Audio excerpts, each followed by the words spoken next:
Sir வணக்கம் sir. நான் DK. Ramachandran திருவாரூர்லேருந்து வரேன். உங்கள்கிட்ட கொஞ்சம் மும்மொழி கொள்கையை பற்றி கொஞ்சம் பேச வேண்டியிருக்கு.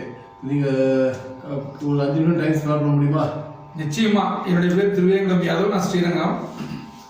இப்போ நம்மோட இந்த நிகழ்ச்சியை பதிவேற்றுறதுக்காக மாவட்ட பாஜகவினுடைய ஊடக பிரிவினுடைய மாவட்ட செயலாளர் இருக்கக்கூடிய மரியாதைக்குரிய சதீஷ் அவர்கள் இருக்காங்க. இவங்களுக்கு முன்னாடி நம்ம ஒரு கலந்துரையாடல் மாதிரி வச்சுக்குவோம். இப்ப இந்த மும்மொழி கொள்கைங்கிறது இன்னைக்கு அன்றாடம் ஒரு மூச்சு பிரச்சனை மாதிரி இப்ப அரசியல் உலகம் சரி, பொதுமக்கள் மத்தியிலும் சரி, இந்த மாதிரி ஒரு பேச்சு பொருளாகி போச்சு. சாதாரண ஒரு விஷயத்த இன்னைக்கு பெரிய விஷயமா மாத்தினது நம்ம விடியல் அரசுடைய விடியாத முதல்வர் தான். அந்த விடியல் அரசுடைய விடியாத முதல்வர் என்ன சொன்னாருன்னா, நம்ம மத்திய மந்திரி தர்மேந்திர பிரதான் என்ன சொல்லியிருக்காருன்னா, நீங்க மத்திய அரசனுடைய புதிய கல்விக் கொள்கையை ஒத்துக்கிறேன்னு சொல்லிட்டு ஒரு சம் அமௌண்ட் எங்கள்கிட்ட வாங்கிட்டீங்க, லெட்டர் கொடுத்துருக்கீங்க. ஆமா, அதுக்கு முன்னாடி நாங்க ஏத்துக்கிறோம்னு சொல்லிட்டு லெட்டர் கொடுத்துருந்துருக்காங்க. அதுக்கப்புறம் பாத்தீங்கன்னா அவங்க ஒத்துக்கிட்டதுனால ஒரு பார்ட்டா பிரிச்சு கொடுக்கக்கூடிய அமௌண்ட்ல கிட்டத்தட்ட ஒரு 1000 கோடி ரூபாய் அளவுக்கு இவங்க ஏற்கனவே வரவு செலவு பண்ணிட்டாங்க. அந்த 1000 கோடி ரூபாய் வரவு செலவுக்கு நீங்க என்னென்ன பண்ணிருக்காங்கன்னா, இந்த வந்து அங்க ஒரு ஸ்கூல் இருக்கா, அதுல இவ்வளவு பிள்ளைங்க படிக்கிறாங்க, இங்க ஒரு ஸ்கூல் இருக்கா, இங்க இவ்வளவு பிள்ளைங்க படிக்கிறாங்க. இதெல்லாம் சிஏஜி தோண்டி நொங்கு எடுக்க ஆரம்பிச்சிருச்சு. அங்க ஸ்கூலும் இல்லை, அங்க பிள்ளைங்களும் இல்லை. இவங்க என்ன சொல்றாங்க, கரும்பலகை இத்தனை ஸ்கூல்ல நிறுவி இருக்கோம், டிவி இத்தனை ஸ்கூல்ல நிறுவி இருக்கோம், லேப்டாப் வாங்கி கொடுத்துருக்கோம் அப்படின்னு இவங்களால என்னென்ன கலர் முடியுமோ அத்தனையும் சுத்தி பார்த்துருக்காங்க. இதெல்லாம் ரிப்போர்ட்டா போனதுக்கு அப்புறம் தான் சரி இனிமேல் கிடுக்கி பிடி போடுறதெல்லாம் வேலையாகட்டு தர்மேந்திர பிரதான் இங்க வந்தப்ப தெளிவா சொல்லிட்டார், புதிய கல்விக் கொள்கையை நீங்க ஏத்துக்கணும், மும்மொழி கொள்கையை ஒத்துக்கணும், அப்பதான் மிச்சம் இருக்கக்கூடிய ஃபண்டு வரும்னு சொன்னோன்னே நம்ம ராஜாக்களுக்கு திண்டாட்டமாகி போச்சு. ஆஹா, அனாமத்தா வந்த பணம் அப்படியே ஆட்டையை போட்டுக்கலாம்னு பார்த்தா அது கணக்கெல்லாம் வேற தோண்டி எடுக்கிறாங்களே, இதெல்லாம் நியாயமா, இதை வேற ரூபத்துல தான் திருப்பணும்னு சொல்லிட்டு எங்க குழந்தைகளை மாதிரி என்ன ஆக்க பாக்குறீங்களா, முட்டாள ஆக்க பாக்குறீங்களா, அதாக்க பாக்குறீங்களா, இதாக்க பாக்குறீங்களான்னு ஒரே இந்த இந்திய திணிக்கிறீங்களா. அதுலயும் ஒண்ணு சொல்லுவாங்க பாருங்க, மறைமுகமா இந்திய திணிக்கிறதா. எப்படி கனவுல வந்து ஜி பூம்பா நீ ஹிந்தி கத்துக்கன்னு சொன்னா அப்படியே மண்டையில ஒட்டிருமா. இது என்னமோ சொல்லி பாக்குறாங்க. ஒரு விஷயத்தை கத்துக்கிட்டதுனால ஒருத்தன் கெட்டு போனான்னு இருக்குமா? கெட்டதை கத்துக்கிட்டா கெட்டு போகலாம். அதே மாதிரிதான் அந்த தமிழ்நாடு அரசுல ஒன்னொன்னுக்கும் ஒரு விதமா வார்த்தை வைப்பாங்க பாருங்க. அது சிரிச்சு அந்த புண்ணு ஆத்திக்கிறதா அழுத ஆத்திக்கிறான்னு தெரியல. நம்ம குடியாருன்னு சொல்லிட்டு போயிடுவோம். இவங்க மது பிரியர்பாங்க. என்ன அது, சாப்பாட்டு பிரியர் கேள்விப்பட்டிருக்கோம், இசை பிரியர் கேள்விப்பட்டிருக்கோம், படிப்பு பிரியர் கேள்விப்பட்டிருக்கோம். இது என்ன, அதாவது மது பிரியர். டாஸ்மாக் மூலமா அவங்களுக்கு ஏகப்பட்ட வருமானம் வருது, பைக்குள்ளயும் வருது, அரசாங்கத்துக்கும் வருது. அப்ப நேச்சுரலி அவங்களுக்கு மரியாதை கொடுக்கணும்னு பாக்குறாங்க. நீ எப்படி மது பீரியட் சொல்லாம குடிக்க ஆரம்பிக்கலாம்? இது என்னன்னு ஒண்ணும் புரியலையேங்க. ஏங்க, அதாவது குப்பை போடுறவங்கள பூரா வந்து மரியாதை பண்ணிவிட்டு குப்பை அழுறவங்கள குப்பைக்காரங்கன்னு சொல்லி அவமானப்படுத்துறது மாதிரி அந்த அவமானத்துக்குரிய செயலை செய்யறான். அந்த அவமானத்துக்குரிய பொருளை இவன் விற்கிறான்.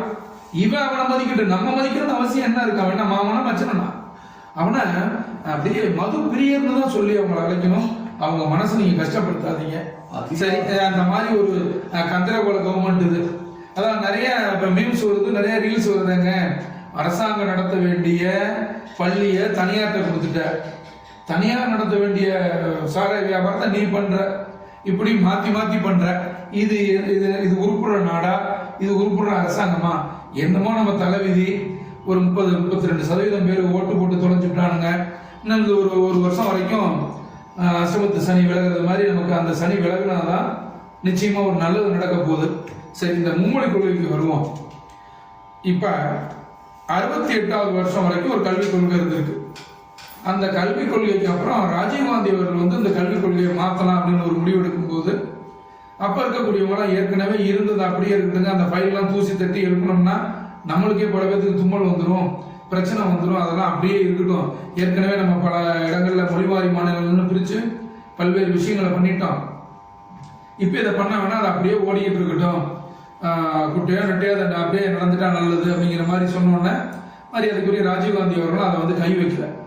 ஆனால் எப்படி 370வது பிரிவை பாகிஸ்தான் மன்னிக்கணும் காஷ்மீரில் நிறைவேற்றி அந்த மாநிலத்துக்கு ஒரு இந்திய சுதந்திரத்தை கொடுத்தாரோ அதே மாதிரி இந்த மொழி கொள்கை விஷயத்திலையும் செய்யணும்ட்டு ஒரு மாபெரும் புரட்சியா என்ன பண்ணாரு, நீங்க பிறந்ததுல இருந்து பேசிட்டு இருக்கக்கூடிய மொழி உங்க தாய்மொழி, அதோட உலக பயிற்று மொழியா இருக்கக்கூடிய ஆங்கிலம், இது போக இந்தியாவோட நீங்க எந்த மொழியை கத்துக்கணும்னு விரும்புறீங்களா கத்துக்க அப்படின்னு சொல்லிட்டு ஒரு விஷயத்த சொன்னோன்னா இவங்களுக்கு சுருன்னு உரைக்க ஆரம்பிச்சிருச்சு. இப்ப நம்ம தமிழக முதல்வர் எந்த மொழியை கத்துக்குவாரு, அவருடைய தாய்மொழி தமிழ்னு சொல்லிட்டு இங்க சொல்லிட்டு இருக்கிறாங்க. அது கிடையாது, அவங்களுடைய தாய்மொழி தெலுங்கு. ஆங்கிலத்தில் அரைகுறையா பேசுறா பேர் மொழி நம்மளெல்லாம் போட்டு குலையா கொள்ளுவாரு. அது போய் இப்ப அவர் தமிழ் வந்து அந்நிய மொழியா கத்துக்கிட்டார். இதை இப்படிதான் சொல்லணும். நான் தமிழ்ங்கிறதுக்கு எனக்கு எவிடன்ஸ் இருக்கு. நீங்க உங்க 10 தாத்தா தலைமுறை எடுத்து கொண்டு வந்து இங்க வைங்க, அப்ப நாங்க நம்புறோம். நீங்க ஓங்கோல்ல இருந்து வந்தீங்களா அல்லது வேற அயல் மாநிலத்திலிருந்து வந்தீங்களாங்கிறத நாங்க தெரிஞ்சுக்கிறோம். எல்லாத்தையும் வந்து அயல் மாநிலம் சொன்னீங்களா, நீங்களே முதல்ல அயல் மாநிலம் தான். அதை முதல்ல ஒத்துக்கிறதுக்கு உங்களுக்கு யாருக்குமே மனசு வரல. அவங்க மொழியில வந்தேரி வந்தேரிகள், ஆமா கரெக்ட், அதான் சரியான வார்த்தை. அதே மாதிரி பாத்தீங்கன்னா இப்ப இந்த துணை முதல்வர்னு சொல்லிட்டு ஒரு சின்ன வால் அலையுது பாருங்க. அந்த வால் வந்து கண்ணா பின்னான்னு பிஜேபியுடைய தலைவர், தன்மான தலைவர் அண்ணாமலை அவர்களை வந்து சம்பந்தம் இல்லாம பரியாணிங்கிற மாதிரி தேவையில்லாம ஒரு பேட்டியை கொடுத்து சக்கையா வாங்கி கட்டிக்கிட்டாப்புல. என்னைக்குமே யாரையுமே ஒரு சின்ன குழந்தையா இருந்தா கூட மரியாதையா பேசக்கூடிய அண்ணாமலை அவர்களே டென்ஷன் ஆகி, நீ பேசி பாருடா, நீ பேசி பாரு, அதுக்கப்புறம் நான் மற்றதெல்லாம் நான் சொல்றேன்டா அப்படின்னு சொல்லி அவங்க மொழியிலேயே பதில். ஆமா கரெக்ட். அதாவது முள்ளாலதான் எடுக்கணும்னு வித்த தெரிஞ்ச பெரிய வித்தக்காரர் தான் நம்மளுடைய தலைவர். அதனால இப்ப அவர் என்ன சொல்லிட்டாரு, நீங்க இந்த மும்மொழி கொள்கையை ஏத்துக்காம போங்க, ஆனா நிதியை தராம இருக்கிறதுக்கு வந்து பிரதமர் தான் காரணம்னு சொல்லிட்டு அவரை நீங்க கார்னர் பண்ணீங்கன்னா அடுத்து உங்களுடைய கவர்மெண்டே இருக்காதுங்கிற அளவுக்கு இன்னைக்கு திட்டம் நீங்க விட்டாரு. ஆமா, சரியான ஸ்ட்ராங்கா பிடிச்சிருக்கிறாரு. இதை வந்து நம்ம பாஜகவில் இருக்கிறவங்களாம் ஒரு பெரிய ஒரு சைட் சப்போர்ட்டா எடுத்துக்கணும். நீங்களும் இனிமேலாம் யார்ட்டையும் பயந்துகிட்டு பேசணுங்கிற அவசியம்லாம் இல்லை. இனிமேல் ஸ்ட்ராங்கா பேசுங்க. கேஸ் தானே வாங்கிக்கலாம், விடுங்க, பார்த்துக்கலாம் அப்படிங்கிற அளவுக்கு நம்மளும் இனிமேல் ரோட்ல இறங்கி வேலையை பார்க்க ஆரம்பிக்கணும். ஏன்னா அடுத்து நமக்கு இன்னும் 1 வருஷம் தான் இருக்கு. சல்லுன்னு போயிடும், 12 மாசம் கரைஞ்சு போயிடும். 26 நம்ம தேர்தல் வேலையை ஆரம்பிக்கணும். அதனால இப்ப இந்த மும்மொழி கொள்கை என்ன அப்படின்னா, இந்த மாண்புமிகு பாரத பிரதமர் மோடி அவர்கள் நீங்க உங்களுடைய தாய்மொழியை பேசுங்க, ஆங்கிலம் பேசுங்க, அதுக்கப்புறம் வந்து இந்திய இருக்கக்கூடிய இத்தனை மொழிகள் இருக்கு, அந்த மொழிகள்ல 149 மொழிகள் இருக்கிறதாகவும் 94 மொழி வந்து இப்ப வழக்கில் இருக்கிறதாகவும் மத்திய அரசுடைய உள்துறையிலிருந்து அதுக்கு கண்ட்ரோல் இருக்கக்கூடிய இந்திய மக்கள் கணக்கெடுப்பு பதிவாளர் அறிக்கை கொடுத்திருக்கிறாங்க. அதுல நிறைய மொழிகள், காணா போன மொழிகள் பத்தி சொல்லியிருக்காங்க. ஆனா இருக்கிற மொழிகளை எடுத்து படிச்சு அது மூலியமா தேடி பொதுமக்கள் நல்லா மேல வரணுங்கிறது தான் மத்திய அரசுடைய ஸ்கீமா இருக்கு. ஆனா அந்த விஷயத்த ஒட்டு மொத்தமா மூளையை மழுங்கடிக்க செஞ்சு எல்லா விதமான அந்த இச்சைகளுக்கும் வந்து இந்த அரசாங்கம் தான் தூண்டுகோல் போட்டிருக்கு. இந்த சன் டிவி ஒண்ணு போதும் இந்த உலகத்தையே கெடுக்கிறதுக்கு. இருக்கிற அத்தனை மொழியிலையும் சேனல் ஆரம்பிச்சு, நான் தமிழனை மட்டும் கெடுக்க மாட்டேன், மலையாளத்துக்காரங்களை கெடுப்பேன், கன்னடத்துக்காரங்களை கெடுப்பேன், தெலுங்குக்காரங்களை கெடுப்பேன், இன்னும் இப்போ ஆமா எல்லா மொழியிலையும் சூர்யா அந்த இதுன்னு போட்டு டிவி வந்து எல்லாத்துலயுமே ஒரே தான் நடிக்கிற நடிகை பூரா ஒரே தான். அந்த மொழியை மட்டும் டப் பண்ணி அந்த நிகழ்ச்சிகள் ஓடிட்டு இருக்கு. இப்படி நீ பல மொழியில சம்பாதிப்ப. இப்ப எங்க பையன் வந்து ஒரு மொழி கத்துக்கணும்னா அது உனக்கு நோங்கல, அது உனக்கு கோபமா தெரியுது. அதுக்கு வந்து நாங்க இவ்வளவு நிதி கொடுத்துருக்கோம், அப்படி பண்ணியிருக்கோம், இப்படி பண்ணியிருக்கோம், ஆச்சா போச்சான்னு சொல்லக்கூடிய இந்த உதயநிதி அரசு பள்ளியில படிச்சாரான்னு சொல்லிட்டு சர்டிஃபிகேட்டை ப்ரூவ் பண்ணிட்டுங்க. நாங்கெல்லாம் அந்த அரசியலை விட்டு ஒதுக்கிற இந்த மாதிரி பேட்டி கொடுக்கறத விட்டு ஒதுக்கணும். அவரு டான் பாஸ்கோல படிச்சிருக்கிறார். அவங்க அத்தையார் மரியாதைக்குரிய கனிமொழி அவர்கள், அவங்க வந்து ஒரு கான்வென்ட்ல படிச்சிருக்கிறாங்க, சர்ச் பார்க் கான்வென்ட்ல படிச்சிருக்கிறாங்க. அவருடைய பொண்ணு செந்தாமரை இப்போ சிபிஎஸ்சி ஸ்கூல் வச்சு நடத்துறாங்க. எங்க நீங்க தைரியமான ஆம்பளை தைரியமான முதல்வர் குடும்பம்னா இந்த பள்ளியில் ஹிந்தி பயிற்றுவிக்கப்படாது போர்டு போடுங்க பார்ப்போம், போடுங்க பார்ப்போம். இப்போ இவங்களுக்குலாம் வால் பிடிக்கிறதுக்கு இன்னொரு வால் வந்திருக்கு, குட்டி வால், புது வால் ஒன்று வந்திருக்கு. அது வந்து விஜய்ங்கிற நடிகர். அவர் என்ன சொல்றாருன்னா, சிபிஎஸ்சி ஸ்கூலை நடத்திக்கிட்டு நாங்கள் ஹிந்தியை ஏற்றுக்க மாட்டோம். ஏண்டா ஹிந்தியை ஏற்றுக்கன்னு பிரதமர் சொன்னார், அவர் வாயிலேருந்து ஒரு வார்த்தை வந்திருக்கா? இல்லை பிரதான் வந்து அந்த மாதிரி தான் சொல்லியிருக்கிறாரா? நீங்களா வந்து கதை கட்டி விட்டுக்கிட்டு நீங்களாம் நடிகருங்கிறனால அது ஒரு கூத்தாடி கூட்டம், நீங்கள் ஒரு நடிகருங்கிறனால எதையோ ஒன்று பண்ணலான்னு பார்க்குறீங்க. அதுக்கெல்லாம் அந்த விஷயத்துக்கெல்லாம் மயங்குறவங்களோ பயப்படுறவங்களோ அண்ணாமலையும் கிடையாது, மோடிஜியும் கிடையாது. இவங்களெல்லாம் வந்து பஞ்சாப் பறக்க விட்டுருவாங்க. ஏற்கனவே உங்கள் கூட இருக்கிறாரே இப்போ 10 கட்சி அமாவாசை, அவர்கிட்ட கேட்டு பாருங்க. அவர் சொல்லுவார், என்ன நான் பாடுபட்டேன், நெஞ்சை பிடிச்சிக்கிட்டு முத நாள் கீழே விழுவுறாரு இடதுகை பக்கம், மறுபக்கம் பார்த்தா வலதுகை பக்கம் வச்சுக்கிட்டு இருக்காரு. இல்லைங்க டாக்டர் சொல்றாரு ஹார்ட் இந்த பக்கம் தான், அப்படியா அப்படின்னு கையை திருப்பிக்கிறார். இந்த அளவுக்கு புத்திசாலிகளை வச்சு தான் நீங்கள் வண்டியை ஓட்டிகிட்டு இருக்கீங்க. அதனால எங்களுடைய புத்திசாலித்தனத்தை பற்றியோ எங்களுடைய ஐடியாவை பற்றியோ நீங்கள் ஒன்றும் கவலைப்பட வேண்டாம்.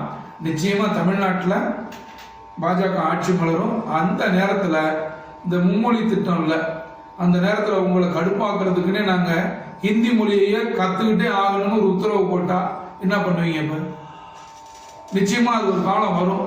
ஆனால் அந்த அளவுக்கெல்லாம் வந்து மனிதாபிமானம் இல்லாமல் செயல்படுறதுக்கு பாஜக எங்கேயுமே தயாராக இல்லை. அவங்க ஏற்றுக்கிட்டா செய்வோம், இல்லைன்னா விட்டுருவோம் அப்படிங்கிற முடிவு தான் எடுத்தாங்க. இன்னைக்கு ஒரு டெவலப்மெண்ட் இருக்குதுங்கிறதுல இன்னைக்கு காலத்தால நீங்க சொன்னீங்களே சின்னவர் வால் உதயநிதி அவர்கிட்ட நிருபர்கள் கேட்டிருக்காங்க, நேற்றுக்கு அண்ணாமலை இது மேலே பேசியிருக்காரு அப்படின்ட்டு, அவங்க சவாலுக்கு ஏற்றுருக்காங்க அப்படின்ட்டு. சிபிஎஸ்சி ஸ்கூல்லாம் இங்கே இந்த ஃபங்க்ஷன் அதாவது ஹிந்திலேயே கேட்டிருக்காங்க அப்படின்னு. நீங்கள் ஏங்க அதை அவரோட பதில், நீங்கள் ஏங்க அதை போய் கண்ட்ரோல் பண்ணுறீங்க, அதை போய் கம்பேர் பண்ணுறீங்க?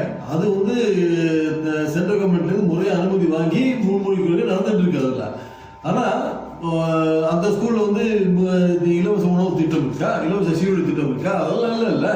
அப்போ சம்மந்தம் இல்லை, அதையும் ஏன் கம்பேர் பண்ணுறீங்க அப்படின்னு சொல்லிட்டு இந்த இருமொழி கொள்கையை டிஃபெண்ட் பண்ணுறாரு. அது எப்படி டிஃபெண்ட் பண்ணுறாருன்னு தெரியல. ஏன்னு கேட்டிங்கன்னா, கொள்கை எப்படின்னாக்கா அது மாநிலத்துக்கான கொள்கை. இது இந்த ஸ்கூலுக்கு இந்த கொள்கை, அந்த ஸ்கூலுக்கு அந்த கொள்கை, அந்த ஸ்கூல் அந்த கொள்கை இருக்க முடியாது. ஏன்னா மாநிலத்தை அரசால் நடத்தப்படக்கூடிய மெட்ரிகுலேஷன் ஸ்கூல்லையே 3 கொள்கை இருக்கு. பிரெஞ்சு படிக்கலாம், சான்ஸ்கிரிட் படிக்கலாம், ஹிந்தியும் படிக்கலாம்.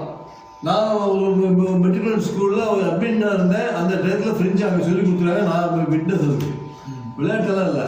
ஆனால் கொள்கைன்னா நியாயமாக ஸ்டேட்டுக்கு பூரா ஒரே கொள்கை இருக்கணும். அப்படி இல்லாமல் உங்கள் இஷ்டத்துக்கு உங்களுக்கு காசு வாங்கி உங்கள் திமுக ஆளுங்கள் நடத்துகிற 500 சிபிஎஸ்சி ஸ்கூலில் 400 டிஎம்கே திமுக ஆளுங்கள் அவங்களுடைய பினாமிகள் அவங்களுடைய வாரிசுகள் நடத்துகிற ஸ்கூலு. அங்கே வாங்குற பணம் கொலைப்படுவோம் அப்படிங்கிற கொள்ளையடிக்கிற மனப்பான்மை மட்டுமே தான் நீங்கள் வந்து இந்த கொள்கையை எதிர்க்கிறீங்க அப்படிங்கிறது என்னுடைய குற்றம். உண்மைதான் சார். நீங்கள் சொல்லக்கூடிய இதில் மாற்று கருத்தே கிடையாது. காரணம் என்னன்னு கேட்டிங்கன்னா, அந்த டப்பா வந்து இவங்க எல்லாம் எண்ணிலாம் எடுக்கிறது இல்லை, அந்த எடையை போட்டு பார்ப்பாங்க. இத்தனை கோடி வரலையா இந்த வருஷம், அந்த கரஸ்பாண்டை அடி போத பின்னி எடுத்துட வேண்டியது. ஏன் நம்மளுடைய இதில் மாணவர்கள் குறைஞ்சாங்கட்டு. அந்த மாதிரி தமிழில் ஒரு குழந்தை பேசுங்கிறதுக்கு ஃபைன் போட்ட கம்பெனி தான் நீங்கள். ஏன் தமிழ்ல பேசுறது அவ்வளவு பெரிய கொலை குற்றமா? முதல்வருடைய மகள் நடந்தது இப்ப பள்ளியிலேயே அந்த மாதிரி ஒரு சம்பவம் நடந்து பேப்பர்ல வந்துச்சா இல்லையா? ஆனா இந்த தமிழர்களுக்கு இருக்கக்கூடிய மிகப்பெரிய பலமும் பலவீனமும் சீக்கிரம் மறந்து போயிடுறது. எவ்வளவுதான் கெடுதல் செஞ்சாலும் விடுப்பா விடு, என்னத்த பண்றது, தப்பு பண்ணிட்டாங்க விடு மன்னிச்சிடலாம், இப்படி போறதுனாலதான் அவங்க தப்பை தவிர இப்ப வேற எதுவுமே பண்ணணுங்கிறதுல முடிவுல இல்லை. நீங்க 4 பேர் வெளிநாடு வெளி மாநிலம் இதெல்லாம் போய் பிழைக்கணும்னா இன்னொரு விஷயத்தை கத்துக்கிறது தான் நல்லது.